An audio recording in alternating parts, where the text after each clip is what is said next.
distinctly Argentine Spanish. Fantastic. Awesome. Let's just enjoy the music. Forget the crowd. They're not even here. That wasn't entirely true.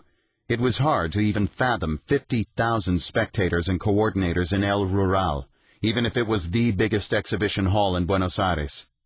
Through the thick haze of cigarette smoke, you could barely make out the huge, undulating mass in the stands, and everywhere there was exposed floor, except the sacred 30 by 40-foot space in the middle of it all.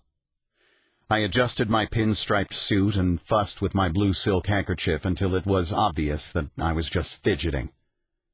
"Are you nervous?" "I'm not nervous. I'm excited. I'm just going to have fun and let the rest follow." "Number 152, you're up." Our chaperone had done his job, and now it was our turn. I whispered an inside joke to Alicia as we stepped on the hardwood platform.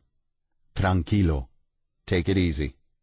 She laughed, and at just that moment I thought to myself, what on earth would I be doing right now if I hadn't left my job and the United States over a year ago? The thought vanished as quickly as it had appeared when the announcer came over the loudspeaker and the crowd erupted to match him. "Pareja número 152, Timothy Ferriss y Alicia Monti, Ciudad de Buenos Aires." We were on, and I was beaming. The most fundamental of American questions is hard for me to answer these days, and luckily so. If it weren't, you wouldn't be holding this book in your hands. So, what do you do? Assuming you can find me, hard to do, and depending on when you ask me, I'd prefer you didn't, I could be racing motorcycles in Europe, scuba diving off a private island in Panama, resting under a palm tree between kickboxing sessions in Thailand, or dancing tango in Buenos Aires. The beauty is, I'm not a multimillionaire, nor do I particularly care to be. I never enjoyed answering this cocktail question because it reflects an epidemic I was long part of: job descriptions as self-descriptions. If someone asks me now, and is anything but absolutely sincere, I explain my lifestyle of mysterious means simply. I'm a drug dealer. Pretty much a conversation ender. It's only half true, besides. The whole truth would take too long. How can I possibly explain that what I do with my time and what I do for money are completely different things? That I work less than 4 hours per week and make more per month than I used to make in a year? For the first time, I'm going to tell you the real story. It involves a quiet subculture of people called the New Rich. What does an igloo-dwelling millionaire do that a cubicle dweller doesn't?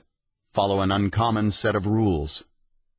How does a lifelong blue-chip employee escape to travel the world for a month without his boss even noticing? He uses technology to hide the fact. Gold is getting old. The new rich, NR, are those who abandon the deferred life plan and create luxury lifestyles in the present using the currency of the new rich: time and mobility. This is an art and a science we will refer to as lifestyle design, LD. I've spent the last 3 years traveling among those who live in worlds currently beyond your imagination. Rather than hating reality, I'll show you how to bend it to your will. It's easier than it sounds. My journey from grossly overworked and severely underpaid office worker to member of the NR is at once stranger than fiction and, now that I've deciphered the code, simple to duplicate. There is a recipe.